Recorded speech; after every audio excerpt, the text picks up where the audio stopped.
This is something you guys have been requesting for a long time. It took a lot of time, but I finally found 3 stories that take place during school lockdowns. It was a typical boring day in calculus. It was Friday, 7th period, meaning the week was almost over and spring break would finally be upon us. So everybody was getting antsy in their seats, and I could tell. We didn't have a test that day, unlike many of my friends with their other teachers. Our teacher, in the middle of class, just decided to start playing games with us on Sporkle. He was a very laid-back teacher like that. As we were doing some brand logo quiz on Sporkle, I remember the exact moment it happened. Right after my friend answered a question with Adidas, the dean's voice came through the loudspeaker. He sounded panicked and frantic as he told all the teachers this was not a drill and to go into lockdown. I actually got chills and goosebumps on my arms as our usually laid-back teacher, too, seemed panicked. He ran to turn off the lights and ushered us to the back corner of the room. We all sat in silence for about 2 minutes. Then the usual buzzing that came from a panel in the back of the room ceased, indicating that the school must have cut all the power. We all looked at each other, realizing this must be serious. A few more minutes of waiting later, we heard a man screaming at the top of his lungs coming down the hallway. 2 girls in the class actually started crying, which made all of us even more scared. As the screaming got closer to the classroom, the lunatic-sounding man started banging on the lockers while screaming, "I'll kill all of you!" It was at that moment that I started to fear for my life. My teacher shushed us as we all looked at each other to see our peers' reactions. The banging then moved from the lockers to our classroom door. That's when one of the crying girls screamed, "No!" The banging on the door only grew worse as the man started screaming, "Open up!" 2 of the girls in the class were crying out loud now. It felt like an eternity that the man was pounding at the door, but eventually he finally continued down the hallway, screaming like a mentally insane person until we could not hear him anymore. I'd say 10 minutes later, though it felt like half an hour given the situation, the dean came back on the loudspeaker explaining the situation, which was surprising for him to do. He explained that some apparently mentally unstable person entered the building and assaulted the woman sitting at the front desk, causing her to flee the building, screaming. The staff wasn't sure if the man was armed or not. This was before the school had cameras or could afford proper security, so the school was wide open to something like this happening. The staff had done a sweep of all the hallways and classrooms and couldn't find him, so the dean instructed the teachers to resume teaching, but to keep all the doors locked and to not let any students leave for any reason. The most disturbing part, however, is that one of the janitors working the night shift found the man sleeping in one of the storage closets near the back end of the school. According to rumors spread by my peers, sticking out of his pocket was a .44 Magnum. The janitor must have done something stupid to wake him up, for example, leaving the closet door open, because by the time a police officer could arrive on the scene, the man was gone.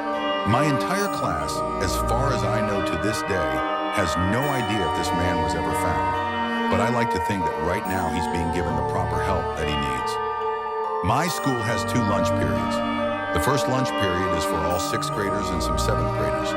The second lunch period is for the other half of the 7th graders and all 8th graders. The lockdown happened in the beginning of October. The day the lockdown occurred, it was overcast and rainy. During the first lunch period, I heard 4 loud booms. I personally thought it was thunder, but the entire lunch crowd started screaming. I thought those kids were just being serious wimps, but the campus security came in and started yelling at people to go into the multi-purpose room. The kids who were in line buying lunch had to throw out their lunch and come inside. Me and some friends went inside the room along with a huge group of other kids. Everyone was curious as to what was happening. Our multi-purpose room is huge, and the back wall of the room is made of see-through glass. When me and my friends were rushed inside, the campus security was covering the glass with curtains, and there were adults at every exit. My friend Eric was curious, as well as the rest of us, so he asked one of the adults what was going on. When he came back, he said, "You know how right in front of TMS there's those houses?" I replied, "Yeah."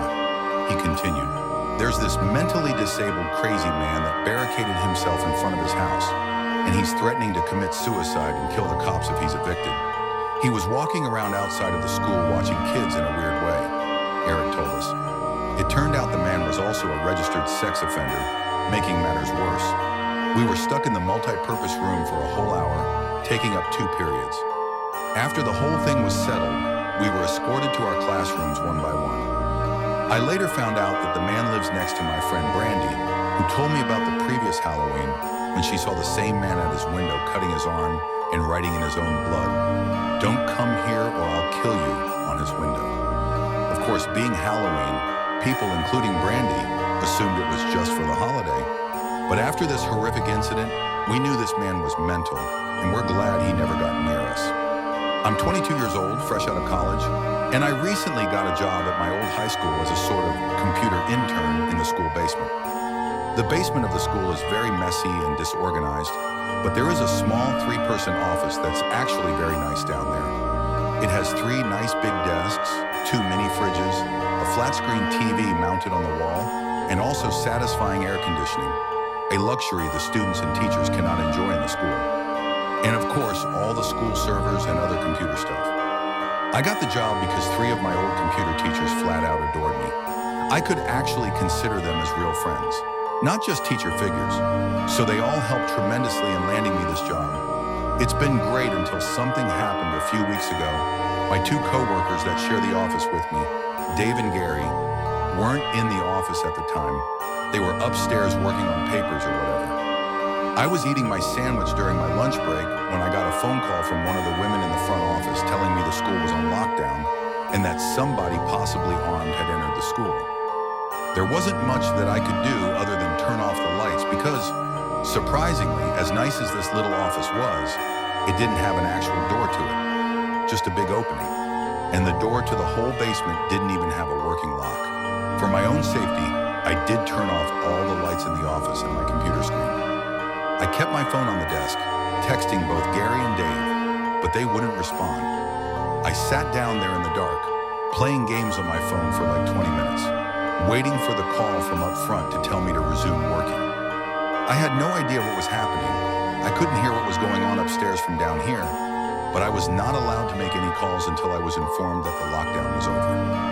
Then the noisy basement door opened as the creaking echoed across the basement and into my office. I sat up from my seat, wondering if I should call out for Gary or Dave. I was eager to get some info from them. Someone then came running down the stairs and their footsteps were approaching my office. I pushed away my chair and crawled under my desk. Somebody entered the office but did not turn on the lights. There was just silence. I can't even describe the fear I was experiencing. I felt like if I made one sudden noise, I'd be a dead man. Suddenly, my phone dinged as I got a text message. I felt my entire world shrivel up and die at that one moment as I clenched my teeth in fear. Footsteps suddenly moved closer to me until I finally dug out from under the desk in capitulation, begging whoever it was not to kill me. Just then, someone grabbed my arm and pulled me up. It was some guy in a red plaid button-up, jeans, and a reddish-black cap. He told me, "It's okay, I'm just down here hiding with you." "What's going on up there?" I whispered to him. He kind of ignored my question and asked me if there's an exit down here. I told him, "Yeah, around that way." Before he could do anything else, I asked him, "Who are you?" There was a brief moment of silence before he started explaining he was coming in to pick up his son when a teacher told him to hide. After his explanation, I checked my phone and saw the text I received was from Dave. It said, "Dude, this is insane. Some guy with a gun shot Mr. Buckley. He's wearing a red shirt and a hat. Whatever you do, don't come upstairs." I was about to reread that text out loud to the man until I realized. I looked up and felt my stomach sink. The man seemed to catch on to my suspicious stare. Panicking, all I could think to do was to run for the upstairs. A gunshot echoed through the basement, and I could hear the bullet ricochet off something metal in the darkness. But thank God that bullet missed me, and I made it upstairs. Fortunately, police were waiting at all exits, including the basement exit, and caught the man the second he opened the door. More good news, our teacher, Mr. Buckley, survived the gunshot. It was later determined that the man and Mr. Buckley had some beef for whatever reason, but that was never revealed. All we know is that Mr. Buckley couldn't have done anything that would have warranted this kind of reaction. And I know that the sound of that gunshot will forever echo in my mind. Remember, if you enjoyed these chilling tales, don't forget to like, subscribe, and hit the notification bell on Scary Videos 2.0 for more spine-tingling stories.